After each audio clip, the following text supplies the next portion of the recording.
Ampifiliana trandravana malala no azona miona aminao ampifiliana tsy zao iainy ten'Andriamanitra andrany efatra tsara koa indrindra ny amin'ity fanamasina ilay Andriamanitra menatsika ity. Ao aminareo olom-bofidy araka ny fahalana rahateo izay an'Andriamanitra ray amin'ny fanamasinany amin'ny fanarahana sy famafazan-drahany Jesosy Kristy ampinoana ho aminao ny fahasoavana sy ny fiadanana. Amen. Zoma araka amin'ny 34 ibanjinantsika aloha hevitra hoe mampahera ny fanahy masina. Andeha ry havana idera sy ankalazan'Andriamanitra isika. Miderahany Jehovah fa tsara izy fa marak'izay famindram-pony. Mideran'Andriamanitra avy indrindra fa marak'izay famindram-pony. Miderahany tompony tompo fa marak'izay famindram-pony. Zay matsoarantsika fony sika ambany toetra fa marak'izay famindram-pony. Ka nanio hery namonjy antsika ho afaka tamin'ny fahavalontsika fa marak'izay famindram-pony. Zay manome hanina sy nofo rehetra fa marak'izay famindram-pony. Mideran'Andriamanitra ny lanitra fa marak'izay famindram-pony. Amen.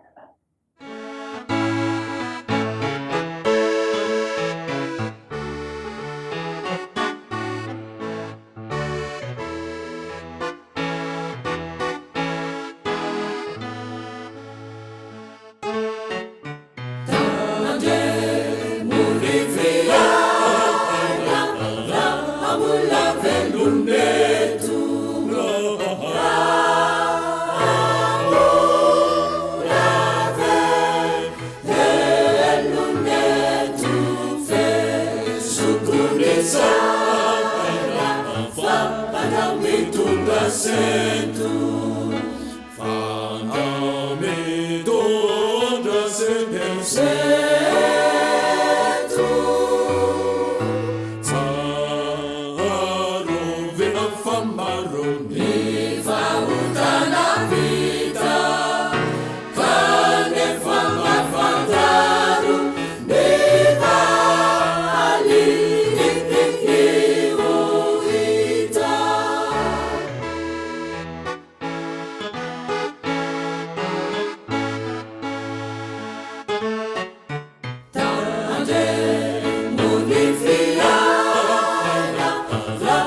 timidu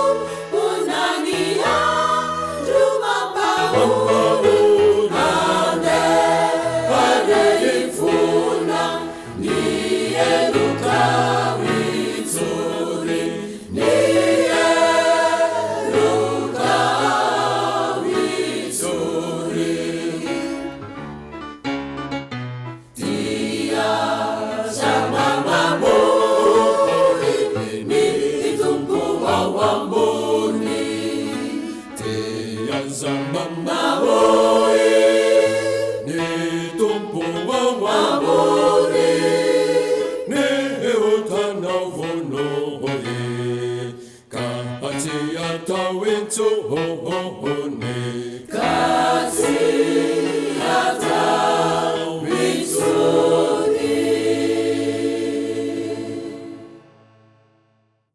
Andeha hivavaka isika. Andriamanitra mifidy ny olona mihinanao ianao ka mame anjara toerana miavaka. Ilaza amin'ny teninao ho an'ny mpino tsirairay koa. Ko mankalaza sy midera mame voninahitra narinao masina izay. Tompo, fantatrao ny fahalemenay, ko mangataka famindramponao hatrany mamindraha fonay ary mamela ny erikay. Feno ny fananao masina izay anazavanay, ny amin'ny fanambarany teninao zovakina aminay. Ianao Jesosy Kristy mpamonjy anay, naovanay sy angatanay izany vavaka izany. Amen. Ny ofinainantsika amin'ny teny ity rehefa manara dia hitanao ao amin'ny epistile nosoratan'i Paoly ho an'ny Korintianina. Korintianina voalohany toko 7 ka ny 9:12 sy 17. Korintianina voalohany toko 7 ny 9:12 sy 17. Mivaky toy izao amin'ny anaran'i Jesosy. Tsy fantatrareo va fa tempolin'Andriamanitra ianareo ary ny fanan'Andriamanitra mitoetra anatinareo. Raha misy manimba ny tempolin'Andriamanitra dia mba ho simban'Andriamanitra kosa izy. Fa masina ny tempolin'Andriamanitra dia ianareo izany. Amen. Ray masino manamasinanay amin'ny fahamarinana, ny teninao ny fahamarinana. Amen. Ho aminareo ny fiadana avy Andriamanitra raika hitomby dehibe ho anareo, azontsika mandray indray nofinaina ny amin'izay iainantsika ka renesika teo. Ny Korintianina voalohany toko 7 ka ny 9:12 sy 17. Ny lazan'i Paoly ny mampiavaka ny mpino. Ka nambarany fa ny mpino dia zao fonena ny fanamasina. Ny mpino dia fonena ny fanamasina. Hoy ny 9:12, tsy fantareo va fa tempolin'Andriamanitra ianareo ary ny fanan'Andriamanitra mitoetra anatinareo. Tokony ho tsaroan'ny mpino ry havana fa rehefa nandray an'i Jesosy Kristy ho taony sy mpamonjy izy dia monao anatin'ny fanamasina. Io fanamasina io no manavaka ny mpino amin'ny olona izao tontolo izao. Mitarika ny mpino iaina araka ny sitrapon'Andriamanitra sy hanao zava-dehibe ny fiombonana amin'ny fanamasina. Fanara ihany no mitondra sy manapaka ny fiainan'izy rehetra.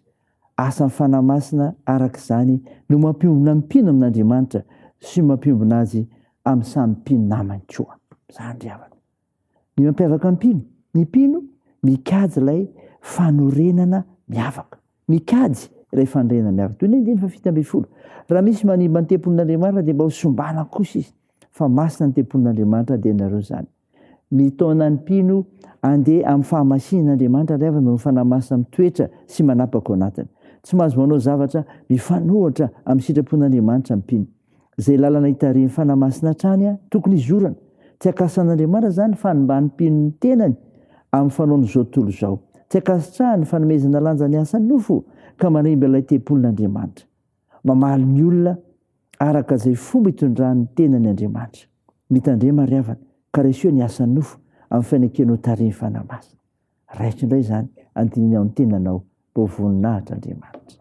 Amen. Andeha hivavaka isika.